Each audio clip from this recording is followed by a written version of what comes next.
Hi folks, thank you very much for joining me. I feel like your counsellor sitting here in the chair. What's on your mind? How does that make you feel? Lie on the couch, loosen your belt. No, so I hope you enjoyed that little intro.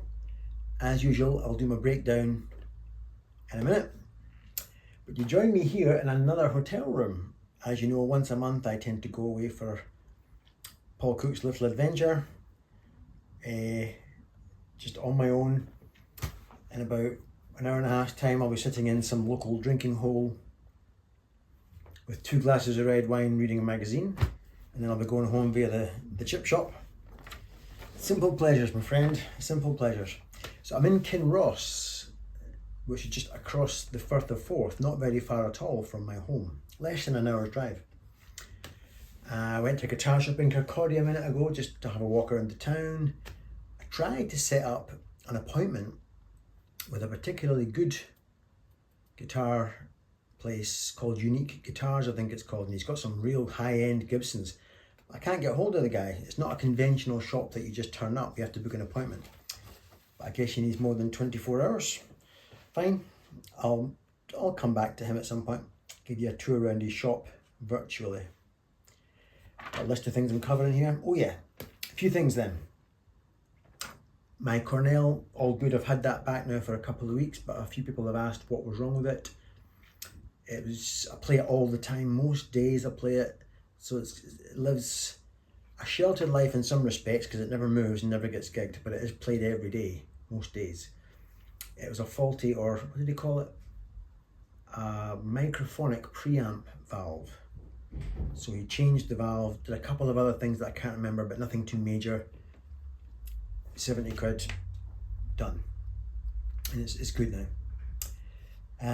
Other people have asked this regularly. Have I ever tried a Fender Princeton amp? And of course, anybody who's been watching my channel for a long time might know that I had a bit of a dalliance with the Fender Princeton, and I couldn't get any of them to work. I have a video. If you just type in Paul Stafford Cook Fender Princeton, you'll see me doing a video where during the demo of it, the amp started to fail. Took it back to the shop, they gave me a replacement. Failed.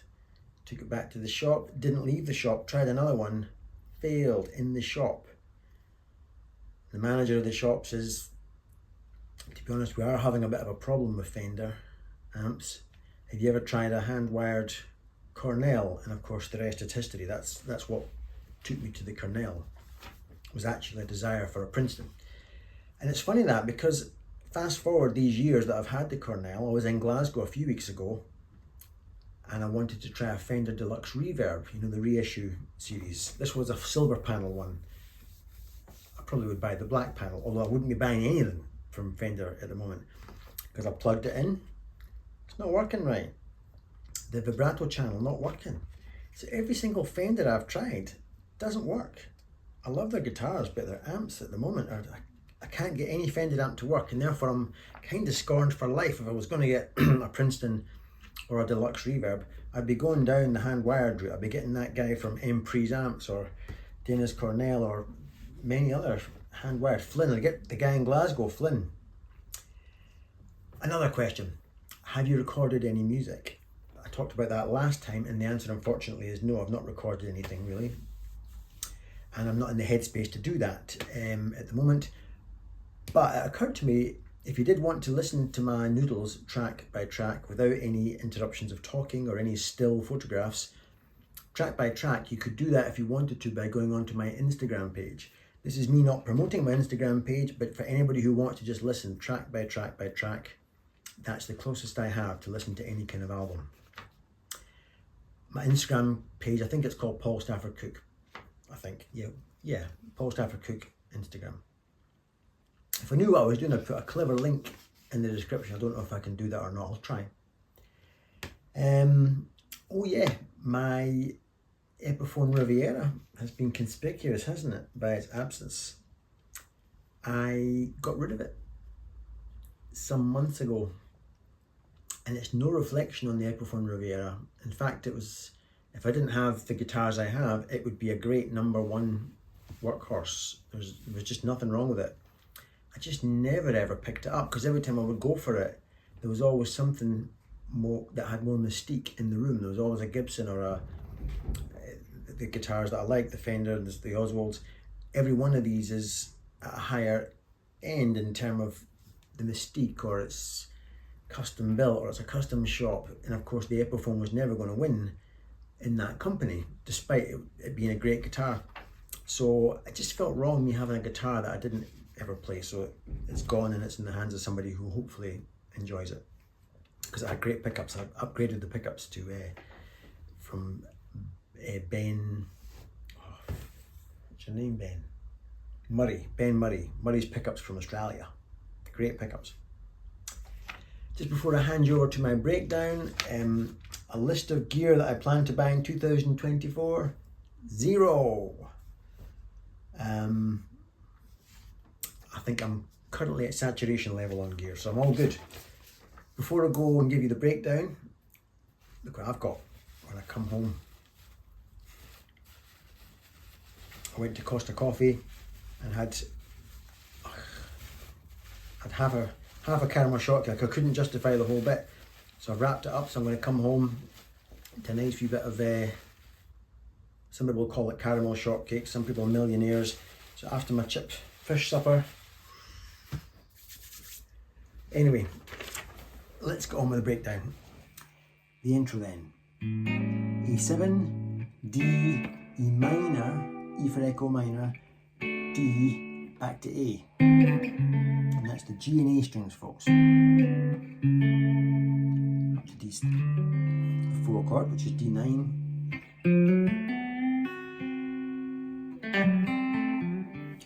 That's me just staying in this box position of A.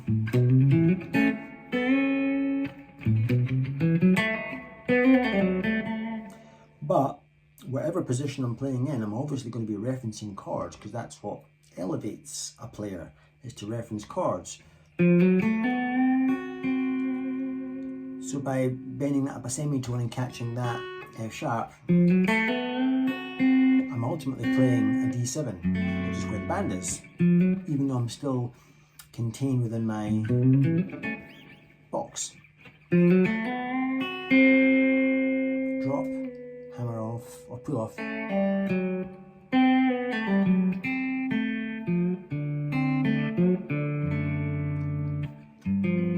G13, which is a G7, but when you add a 6 note on, it becomes a 13.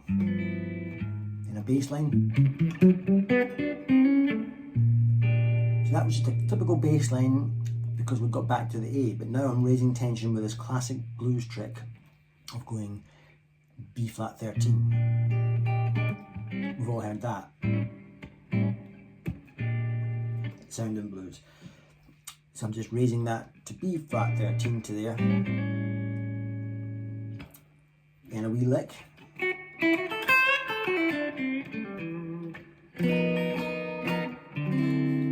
That classic trick, just going. The jazzers don't do that. The jazzers refret the hand a bit and they stick this pinky on top to give that lovely big band kind of sound as I get to my D. Then a little lick of whatever choosing. A wee Stevie Ray Vaughan. I'm just still in my box here of A, but the band is on D, so I'm finding ways to reference the D. And that does it. But that makes it diminish to raise tension. And just before we get back to the 1 chord, I do a little whole half step scale. But I do it in a Tobias Hoffman kind of way. I'm trying to grab rubs.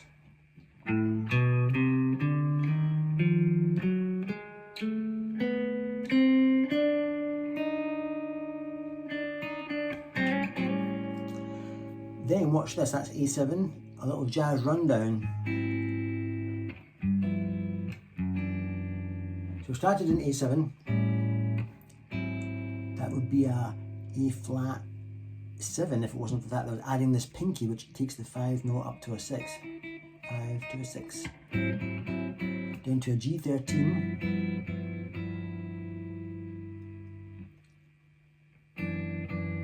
Down to a F sharp 7, but I'm raising the 5 again. So it's kind of like A7, then a kind of a narrow grip that's contained in 2 frets, a wider grip across 3 frets, a narrow grip in 2 frets. I'm basically going from 13th chords to raised 5 chords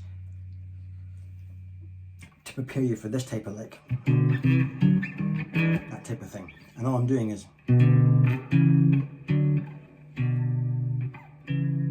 just the thickest 2 strings up to the next set of strings. D7, back to E. Yeah.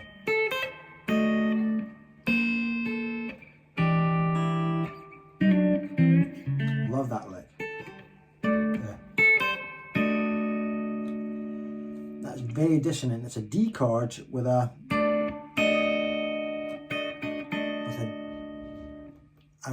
raised 1. It's a semitone higher than I should play. There's the D chord. But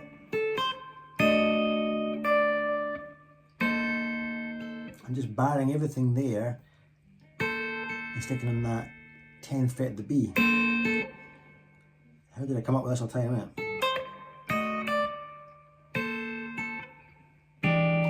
Hendrix chord.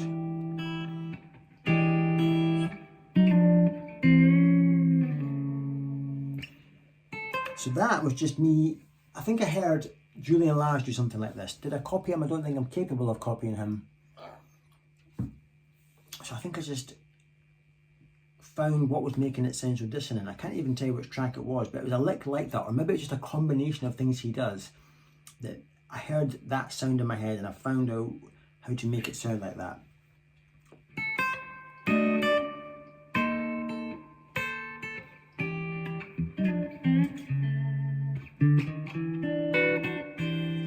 Or just an E minor with this on top to make it sound dark. And then some lead.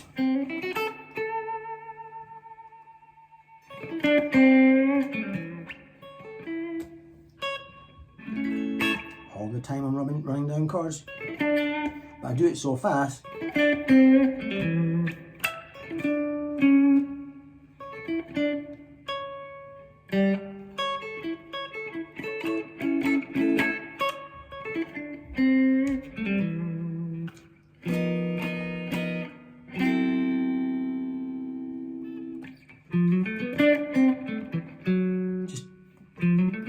I've shifted to that. There's no D.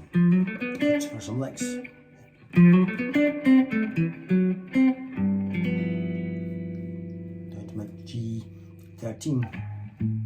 Then another lick.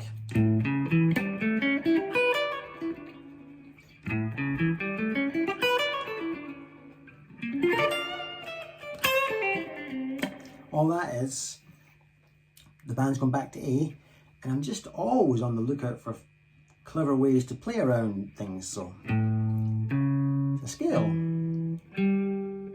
Every bass player in the land plays that.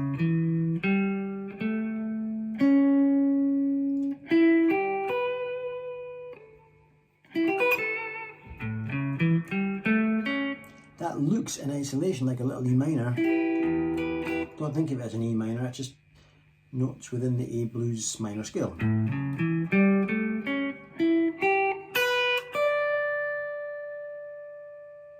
That type of thing. Walking down that chord. A. Then of course I want to raise that tension again, because the band tends to get to A and then go up a semitone to give you some tension before they release. So the way to get up that semitone, if I've just resolved you to A, I'm now going to secretly fret the chord a semitone higher, which you guess is B flat. I'm going to run up it so fast you don't even know what hit you, to get back to A.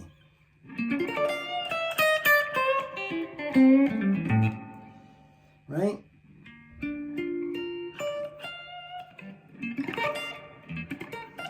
I've lost it now.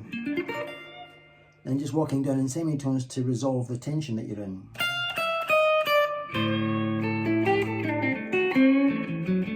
Or whatever I'm doing. It's all done with mirrors. And I think I did. Just playing a similar thing in D.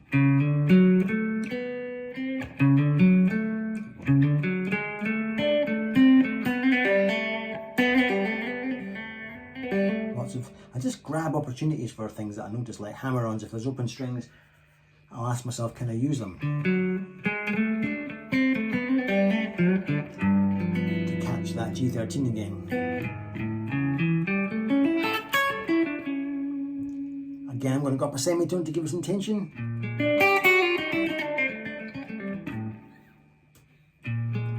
But before I went up to there, this time I'm playing the B flat 13.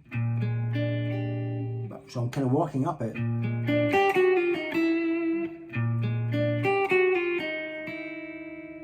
That sounds awful in isolation, but see on the move, that horrible sound you're hearing there, it sounds great if you can feel a bit of that in. You're thinking I'm nuts, but watch this. You can just get a fraction of it for a second before you play some lick. then up to E, and to sort of spell out the chords, I did the obvious thing and strummed the chords. Played a lick.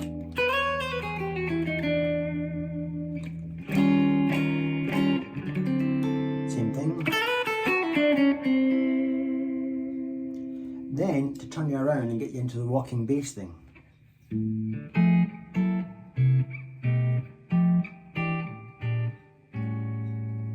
How nice is that? There's a Wes Montgomery classic apparently. I don't listen much to Wes Montgomery. I tend to let Wes inspire the people that he inspires, and then I tend to copy off them. I've often done that.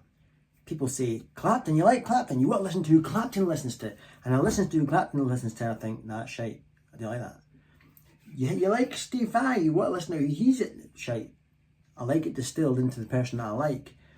And so I wouldn't probably enjoy Wes Montgomery. I'm probably speaking out of turn and should really give him a chance. But I like who he's inspired, the distilled version. So there's a young female called Emily Remler. I'll put a link in the description. For some reason this video of her came up on my feed. D Natural Blues is a classic song by Wes Montgomery, and it just came up on my feed, and I've pressed play and there she's sitting there playing this Les Paul, and there wasn't a lot of feel, but then she's a jazzer, she's a true jazzer unlike me. So I'm sitting watching her plod her way through this thing, and then she got to this bit, the bit that I've just nicked and stolen, and she does it in a very flat jazz way, and all I've done is I've put a bit of vibrato in, things that a real jazz player would say, Paul, stop that right now. But I'm a blues player at heart, so I've made it a wee bit more slinky. And so that basically I've just stolen off Wes Montgomery. Thanks, Wes. D Natural Blues. There'd be 1,000 cover versions of it probably on YouTube, I'm guessing. But I stole Emily Remler because I could see her fingers, and I loved what she was doing in terms of the chords and stuff. No doubt copied off Wes. So that's what that is. Here's what it is though. You know the Hendrix chord?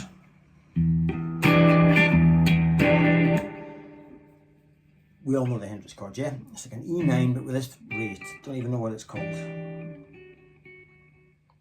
They can. It takes me a while, but I'm not very clever. I grew up in a council estate. I'm not the sharpest tack in the thing, but that's Hendrix chord, right? So I'm going a couple of bops on the A string, and we're turning around. That's when this lick is introduced. We're turning around the song. So a couple of Hendrix chords, bosh, bosh, right?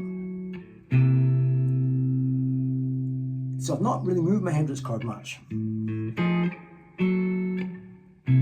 These have stayed the same. This is transposed into playing the 8th fret of the D and E strings, and that would be a C13, I guess. C13. That's that raised 5 thing again we talked about. If that went up to there, that'd be a B13, but it's not. So I'm going to call that some sort of raised 5. I don't know if that's what people would call it. So I've gone Hendrix, 13th chord, raised 5 chord, a bog standard E flat, would you call that E flat 9, to Hendrix again. So Hendrix, 13th raised 5, E flat 9 to E Hendrix to B flat 13 to E13. How fucking gorgeous. That deserves swearing. I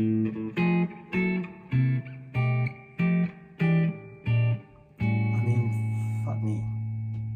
That's way better than I am. When I hear myself play that, I know I'm an imposter, because that's not really me. I just nicked it. I certainly couldn't come up with anything that clever. I just nicked it. But because I'm a real career thief, I'll make it my business to steal that and stick it in anything I can. And it's also in that Emily Remler, who knows, doing that sort of. And of course it's from Wes Montgomery. So that's what that is.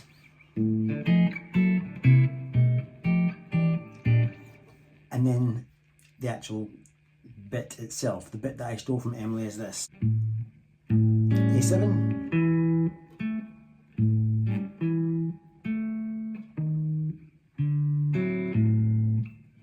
G13, just simple bars, E9, yeah.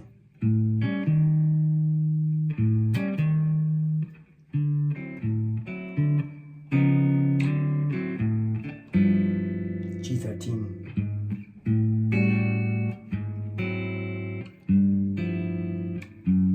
like we've done already.